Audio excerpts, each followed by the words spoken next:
Greetings. Welcome to the Art of Arbitration, where we explore the world of ADR. Today, my guest is Kwadwo Ntrakwah from Accra, Ghana, a partner in the firm of Ntrakwah Co. Thank you for joining me today. I appreciate your time. Thanks, Brett. Thanks for having me. Always a pleasure speaking to you. And to you as well. So let's get some of the background out of the way. First, tell me a little bit about your law firm and what your practice is. Thank you. The firm itself was set up as far back as 1985 by our founder, Felix Ntrakwah. It's a top-tier law firm in Ghana. We are known for the quality work we do, and again, the exceptional client service we provide. We are ranked in Chambers, IFLR Legal 500, and also the only Ghana firm for Meritas law firm networks worldwide.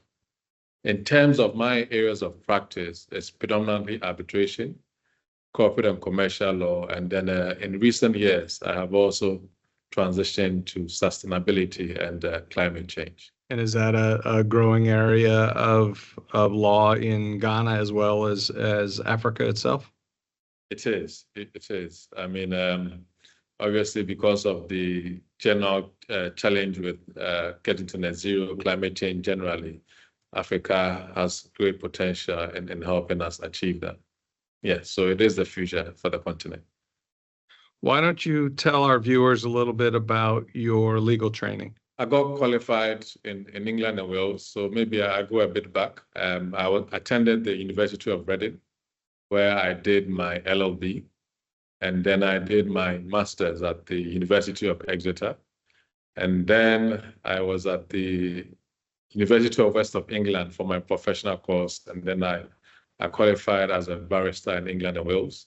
And then I moved back to Ghana to qualify in Ghana as well. Perhaps I'll be remiss if I also don't mention where I did my O and A levels, which is a Ghana International School. I need to give that a mention as well.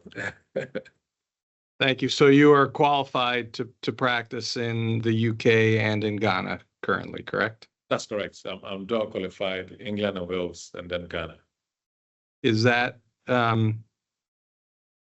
something that a lot of lawyers from Ghana do, have dual qualification, or is it something unique to you and your firm?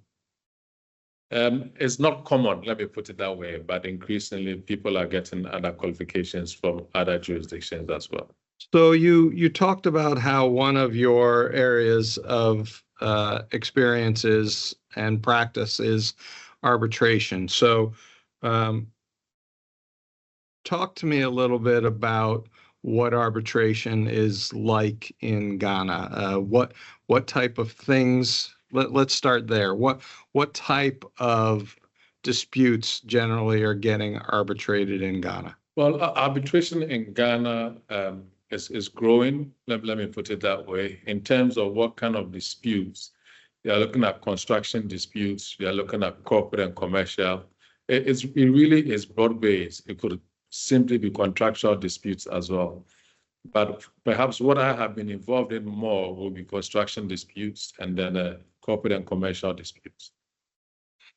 And are these between Ghana companies within Ghana, or are they international disputes where arbitration is chosen as the resolution method? So again, it's a mixed bag. I've been involved in disputes strictly between Ghanaian companies. It can also be dispute between a Ghanaian company and a foreign company, but a critical element is perhaps a foreigner or a foreign company doing business in Ghana, and then a dispute arises, and then they resort to arbitration in Ghana. Okay, so let's break that down a little bit. If a client comes to you and they're putting together a contract, and they're either a foreign company or a company in Ghana, why would you recommend that they use arbitration? What are the advantages of using arbitration in Ghana? I have a soft spot for arbitration, so my natural inclination is always to recommend arbitration. But beyond the soft spot I have for arbitration, it is relatively faster, and it's easier to manage. You know, once you get a good arbitrator, and also you get the lawyers and parties willing to get things working, you can get quick results. Again, there's an issue of cost. It is not necessarily cheaper, but because obviously the time frame is shorter, in the long run, you save on costs in that regard. Again, when it comes to enforcement, unfortunately, you have to come back to the courts, but that notwithstanding, you get your award quicker, and sometimes the party may agree to pay, and so you don't need to go through enforcement proceedings. And are Ghana arbitrations automatically enforceable in Ghanese courts? Well, you still have to file an application in the courts, and yes, you can't do that. So once you got your award, you file your application in the court to have it enforced as a court judgment, and it is relatively straightforward. So it's treated almost as a judgment from the court, subject to certain defenses? That's correct. That's correct. Okay, so I asked you that question if you have a company from Ghana. If you are dealing with, as your law firm does all the time, entities from outside Ghana who are coming into the country to do business, are they generally willing to arbitrate in Ghana, or do they push for arbitration provisions in a different jurisdiction, be it the UK or Paris, the EU, wherever? Ghana is not naturally their first option when there's a foreign entity involved in such a transaction. I see more of England and Wales being chosen. So England and Wales as a governing law of the contract and arbitration in England and Wales. That is what I see happening a lot more. Perhaps there's a misconception, let me put it that way, that if they choose Ghana, they will not get a fair hearing, but that is not the case. Yeah.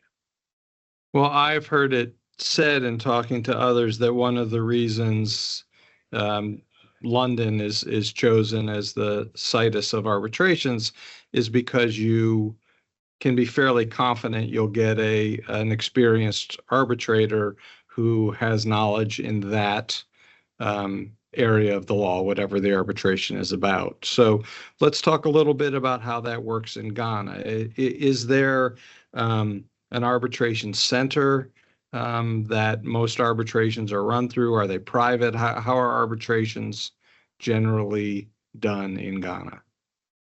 Okay, it varies. So you can have an ad hoc arbitration. So pick your own individual arbitrator and then have that arbitrator resolve the dispute for you. Or there's the route of the institutional arbitration. Here in Ghana, I have used the Ghana Arbitration Center quite often. It's fantastic. It works well. Under our before you go on, what is the Ghana Arbitration Center? Is it a private organization? Is it government funded? What is the Ghana Arbitration Center? It's a private organization that resolves disputes, and it's been in existence for a very long time, so it has a good track record. I've handled ICC disputes even at the Ghana Arbitration Center, so it's that internationally recognized. And the arbitration center, I believe it's based on the UN arbitration rules. So the rules in Ghana are similar to those throughout the world. So yes, our Arbitration Act is modeled on the UNCITRAL model law. That's correct. But if you are doing an arbitration before the Ghana Arbitration Center, depending on your contract, that would determine the rules that would apply. But the Ghana Arbitration Center also has its rules, so you can also use the rules of the Ghana Arbitration Center. So it sounds like it's very much you can style your contract to get the arbitration rules, to get the arbitration location as you see fit, and that will be accepted by a court in Ghana. Is that fair? That's correct. That's correct. International best practices. When you choose to go to the Ghana Arbitration Center, who are generally the arbitrators that you can choose from? So with the Ghana Arbitration Center, they have a list of arbitrators. So these are highly qualified, experienced arbitrators. So rest assured, you get good people handling your dispute. But it goes beyond the Ghana Arbitration Center in the sense that we also, for example, have the Ghana Institute of Surveyors. I've had a construction dispute where the arbitrator was selected by the Ghana Institute of Surveyors as well. So depending on the area of the arbitration, you can be guided by which institution to go to if your contract doesn't specifically provide. And let's say you choose to follow the rules of the Ghana Arbitration Center. Can you describe to me how that arbitration may be different than being in a court either in the UK or in Ghana? Are there different discovery rules, different evidentiary rules? I think the main takeaway will be the speed. The main takeaway difference will be the speed. The arbitration should be faster. And obviously with the arbitration, you don't have that adversarial court system. So again, theoretically, it's supposed to be easier for the parties to still try and reconcile after. In terms of evidential rules, the Evidence Act will still apply if it's a Ghanaian arbitration. We use witness statements in arbitration. In the last few years, our courts have also moved to the use of witness statements. So in that regard, it's still witness statements that are being used.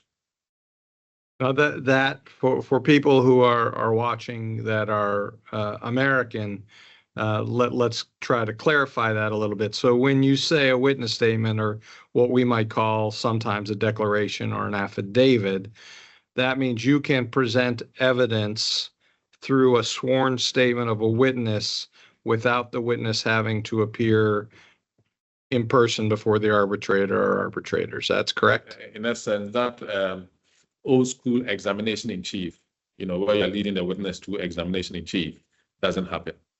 You would put down your evidence in a document, in a witness statement, and then you file it in court or before the arbitral tribunal, and then that is tendered as your evidence in chief.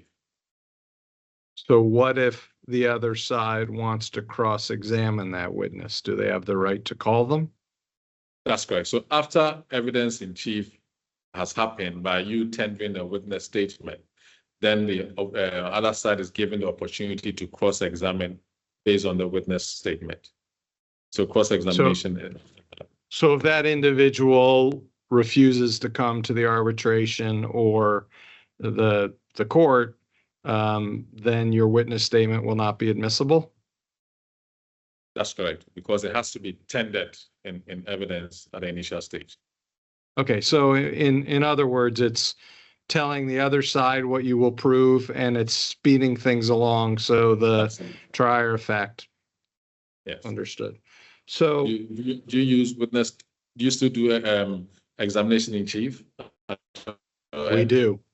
We do. There are, unless there is a strong reason the person can't come to the hearing, but then you need to try to preserve their evidence beforehand through a deposition.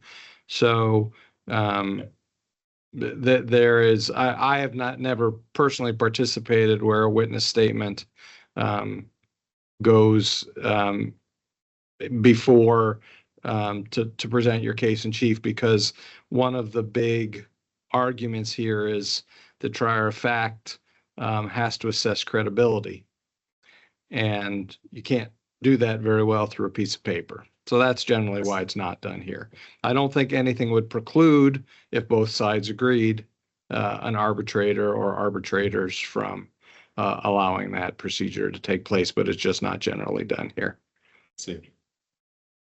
Obviously, the U.S. lawyers who do international arbitrations outside the U.S. do witness statements all the time. So, do you act as an arbitrator sometimes? Yes. Yes, I have.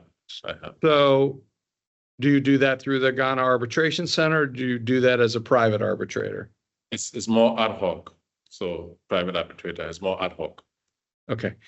And what's the reason someone would choose ad hoc instead of the arbitration center? Is it less expensive to do it ad hoc?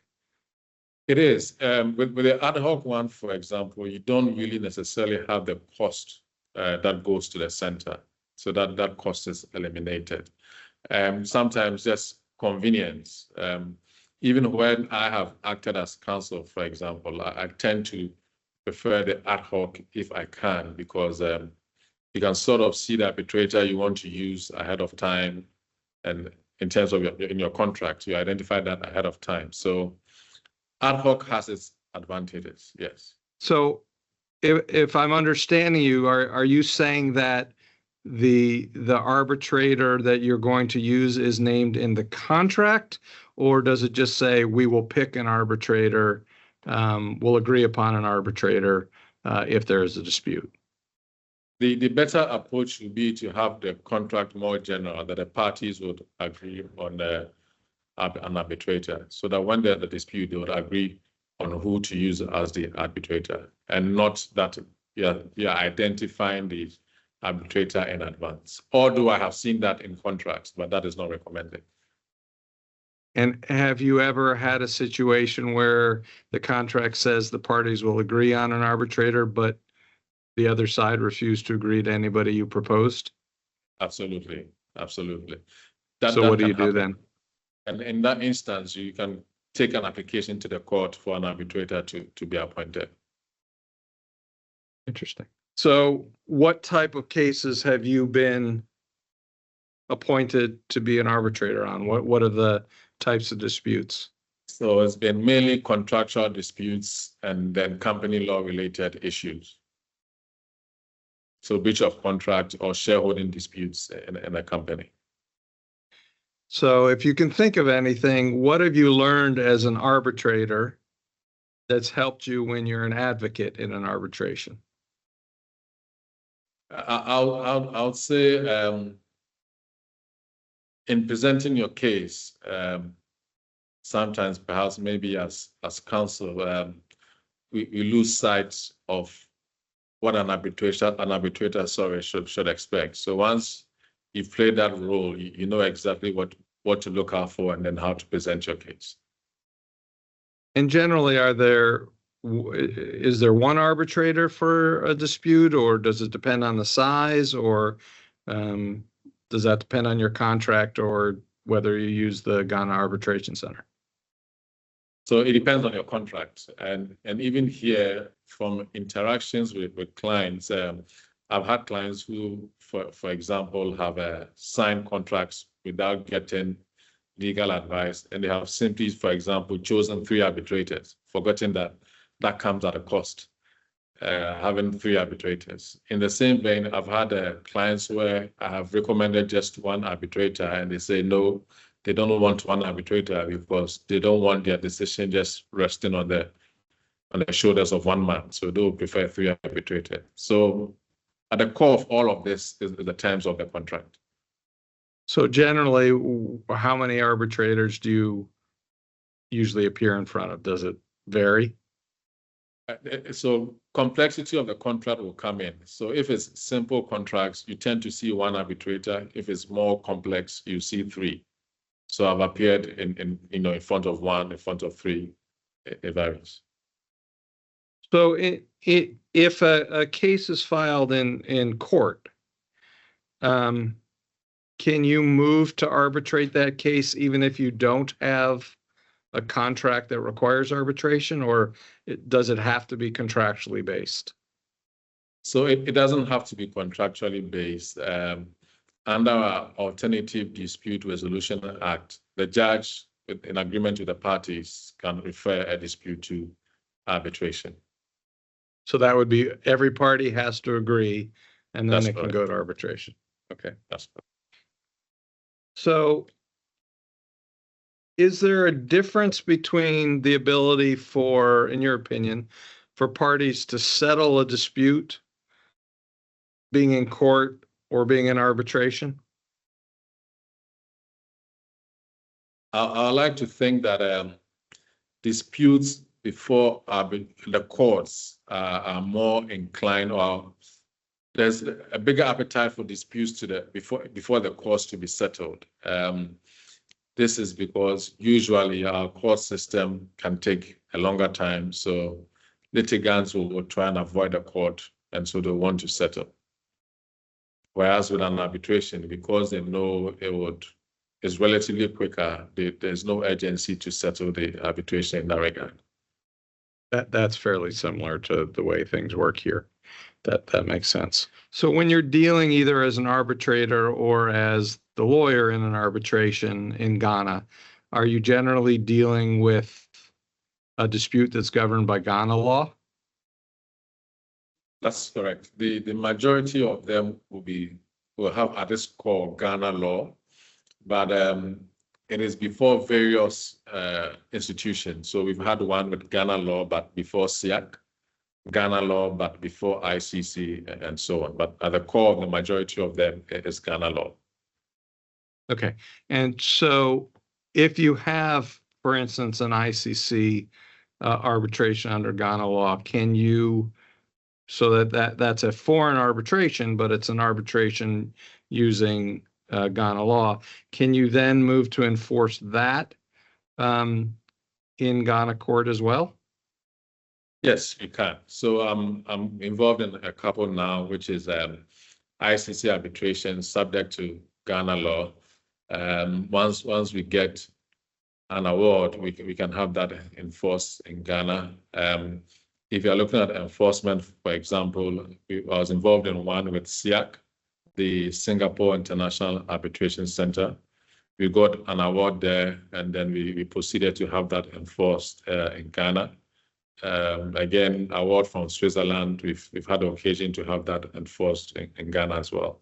It shouldn't be a problem. So are there some minimum requirements in order for the Ghana court to accept an arbitration from outside Ghana, such as that particular jurisdiction has to accept a Ghana arbitration in order for Ghana to accept theirs, follow the New York arbitration conventions, etc. Is that the standard that the Ghana courts use? That is correct. Ghana has indeed adopted the New York Convention, and so enforcement of an award that meets the New York Convention is fairly straightforward. You need to bring an application to the High Court in Ghana, exhibiting the original award, a copy of the agreement, and so on, and then you move the court to enforce that award. So would you say that the experience of Ghana in advocating arbitration is more advanced than other parts of the African continent, or what other countries would you say are also pushing for arbitrations? I think that the continent on the whole has come a long way in terms of arbitration. Speaking for Ghana in particular, historically, our courts were not pro-arbitration. I remember many, many years ago when I was working on two landmark matters in Ghana, the Ghanaian courts refused an application for stay in reference to arbitration on the grounds that a UK award would not be enforced in Ghana. Fast forward, Ghana has passed the 2010 ADR Act, and the regime has changed. Now the courts in Ghana are more pro-arbitration. I see a similar thing across the continent. Kenya is doing very well in arbitration. The arbitration market in Kenya is vibrant. Nigeria also vibrant. Rwanda, Mauritius. So across the continent, I see arbitration has taken center stage. And critically, we are also seeing a lot of great African arbitrators rising as well. So I understand that in many parts of the world, including in Singapore and the United Kingdom, more and more African lawyers are getting on arbitration panels. So it seems to me that the business is spreading and becoming more international as we go further along, which is obviously a very good thing for everyone involved. So if you could change one thing about the way arbitration's done in Ghana, what change would you like to see implemented? I think it will be the introduction of information technology into arbitrations. My recent experience with the ICC Connect essentially is their database where you upload all your filings. It's been fantastic so far, and it will be great to see such a system at play in domestic arbitrations as well.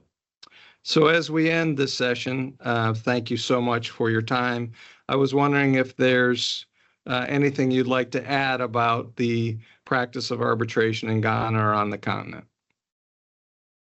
I think you've captured everything. It was a very extensive interview. Perhaps what I'll look to add, and it's something that really comes up whenever I speak to young practitioners, is opportunities. They are qualified and eager to learn about arbitration, but looking for opportunities. So what you are doing is helpful, highlighting arbitration practice across the continent.